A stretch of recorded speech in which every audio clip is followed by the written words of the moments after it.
Good morning Madhubani. मैं विक्रम भगत नागवंशी और उपस्थित हो चुका हूं खास कार्यक्रम गुड मॉर्निंग मधुबनी लेकर के। और यह कार्यक्रम लगातार आज दूसरा एपिसोड है और दूसरे एपिसोड में आज अलग टॉपिक पर हम चर्चा करेंगे। हमारे साथ एक गेस्ट होता है और वो गेस्ट हमारे साथ मौजूद है। प्राइवेट स्कूल सनराइज स्कूल है जो उत्तरा में है और उनके डायरेक्टर है दिलीप सर। स्वागत है सर मधुबनी न्यूज में खास कार्यक्रम में। बहुत बहुत धन्यवाद विक्रम जी। और मधुबनी न्यूज के जितने भी दर्शक हैं उन सभी को मैं तहे दिल से शुक्रिया अदा करना चाहता हूं और उनको भी गुड मॉर्निंग। आज हम लोग गुड मॉर्निंग क्योंकि सुबह 7:30 बज चुके हैं और 7:30 बजे लोग जैसे ही उठेंगे तो ये कार्यक्रम देखेंगे। और आज हम आपसे बात करने के लिए से पहुंचे हैं कि परीक्षा, आज हम लोग परीक्षा पे चर्चा करेंगे। जी। परीक्षा पे चर्चा करना भी जरूरी इसलिए है क्योंकि अभी तुरंत इंटर का एग्जाम खत्म हुआ है। जी। अब पहली बार, क्योंकि परीक्षा तो 10वीं तक तो होता ही है, जी। लेकिन बोर्ड की जो परीक्षा है, बोर्ड की परीक्षा में पहली बार बच्चे बैठेंगे जो 17 फरवरी से शुरू हो मैट्रिक की परीक्षा शुरू होने वाला है। जी। तो हम आपसे इसी विषय पर चर्चा करेंगे, किस तरह से बच्चों को तैयारी आप करवा रहे हैं।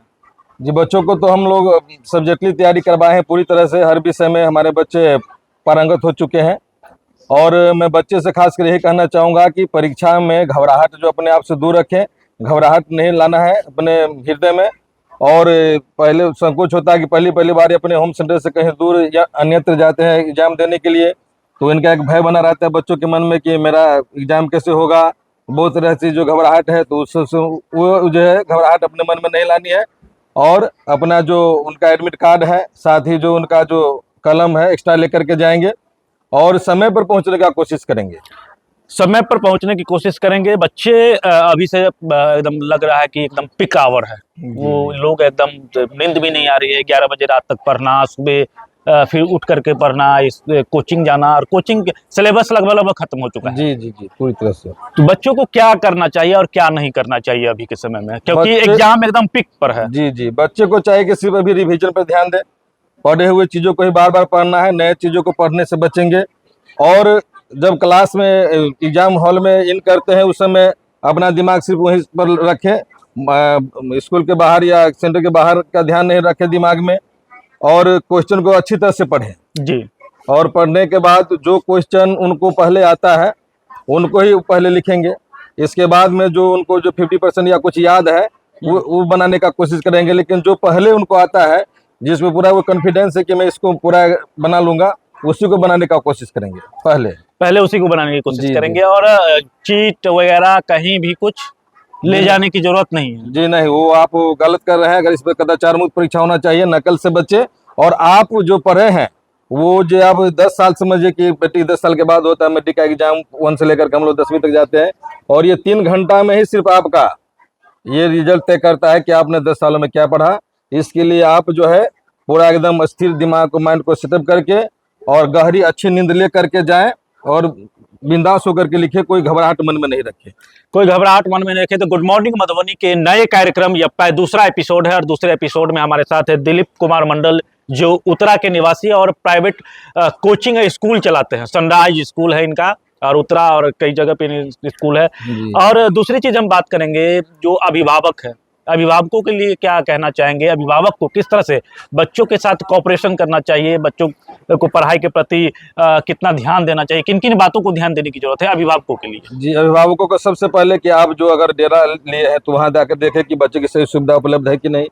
परीक्षा देना, अगर खुद आप बाइक से ही जाना है बेनीपट्टी या मधुबनी तो आप खुद ड्राइव करके ले जाएं। जी। किसी यंग लड़के को ड्राइव करने के लिए नहीं दे, क्योंकि हम लोग देखे हैं अभी जो हाल में इंटर का एग्जाम हुआ है उसमें कितनी मधुबनी जिला में। और इसमें जैसे छात्रों की, जो छात्र खास करके कहा जाए जिसका एग्जाम मधुबनी सेंटर है, मुझे नहीं लगता है कि 35-40 किलोमीटर डेली अप डाउन करना वो उचित होगा। जी बिल्कुल, आप कह रहे हैं कि मौसम भी अभी धुंधलापन रहता है। सुबह का उनको 9 बजे वहाँ 9 बजे से पहले पहुँचना है और धुंध लगी रहती है। उस समय जो इनका रफ्तार बाइक का थोड़ा तेज रहता होगा तो ये दुर्घटना बहुत होती है। देखे हम लोग कि हम लोग सोचते थे कब इंटर की परीक्षा समाप्त हो, कि हम लोग बार बार न्यूज के माध्यम से सुन रहे थे यह घटना हुआ, वहाँ घटना हुआ। तो गार्जियन से मेरा रिक्वेस्ट रहेगा कि कम से कम आप खुद ऐसी सुविधा उपलब्ध करें कि बच्चों को कोई तरह की दिक्कतें नहीं हो, पर एग्जाम हॉल तक पहुँचने में कोई दिक्कत नहीं हो। क्या लग रहा है कि इस बार जो आपके बैच के बच्चे जा रहे हैं, बात तो हो जाती है कि जो आपने बताया कि जो बच्चे हैं अपना इस तरह से तैयारी करें, जो तेज बच्चा पढ़ने में उसके लिए तो दिक्कत नहीं है, जी तो वो जी अपना निकाल लेगा। जी। लेकिन जो बच्चे कमजोर हैं, कमजोर के लिए तो गवर्नमेंट ही ऑफर दे चुकी है कि आपको 50% ही बनाना है। जी डबल क्वेश्चन उसमें रहता है आपको, मतलब जिस समझिए जो 100 में ऑब्जेक्टिव में आपको 50 बनाना है। इसके बाद लॉन्ग टाइप 30 रहता है, उसमें आपको 15 बनाना है। इसके बाद लॉन्ग टाइप 8 रहता है, उसमें 4 भी टू बनाना है। जी तो ये उसका जो पहली बार मैं बोल चुका हूँ पहले भी, कि जो आपको आता है पहले उसी को बनाए, तो और बाद में जो आप 50% कुछ याद है उसको अंत में लिखने का कोशिश करेंगे तो आप निश्चित सफल होंगे। और प्रयास करना चाहिए कि क्वेश्चन कोई भी ना छूटे। जी बिल्कुल, क्वेश्चन ना छूटे, आपको जो ही आता है वो आपको लिख देना है, तभी आप सफल होंगे, अन्यथा आपको कुछ ऐसा हो सकता और जीवन का कहा जाए तो जीवन जो बच्चे आगे बढ़ेंगे, भविष्य में क्या करना है, तो शायद यही एग्जाम है जो उसका मानक तय करता है। जी बिल्कुल, यह एक पहला दरवाजा समझिए कहिए मैट्रिक को। इसके बाद ही जो है बच्चों में पंख लगता है, इसके बाद वो अपना हर क्षेत्र में जा सकते हैं। इसके बाद इंटर आता है, इंटर के बाद भी अपना बहुत कुछ आगे का जो है वो अपना लाइफ बना सकते हैं। लेकिन पहला दरवाजा ये जो है, पहला गेट मैट्रिक ही है, पहला गेट। और कहा जाए पुराने समय में भी इस तरह का कहा जाता है। हम एक चीज हमारे दर्शक को भी एक चीज जानने की कोशिश है और हम जानने की प्रयास करते हैं आपसे कि जब आप मैट्रिक का एग्जाम दिए थे उस समय क्या माहौल था, कितने सब्जेक्ट थे और अब क्या है, अंतर कितना है? अब तो समझिए सिर्फ कोई भी बच्चा अगर जरा भी ध्यान दे तो वो आसानी से पास हो सकते हैं। हम लोग के समय 9वां 10वां दोनों का सिलेबस चलता था, दोनों क्लास से पूछा जाता था। इधर दो को मैथ, इधर 2 को मैथ 9वां का, 2 को मैथ 10वां का। और उसमें जो समझिए फिजिक्स केमिस्ट्री का अलग अलग एग्जाम होता था, 50-50 मार्क का, उसमें से आपको 15 लाना ही है। तो बहुत बच्चे जो मेहनत करते थे वो भी फेल हो जाते थे। उस समय का समझिए जो फर्स्ट डिवीजन लाना अभी का बिहार टॉप के बराबर हम कहेंगे, उतना समानता। इतनी मतलब उस समय के बच्चे मेहनत करते थे। कंपैरिजन किया जाए दोनों का तो उस समय और इस समय में इतना का जो समानता हो सकती है।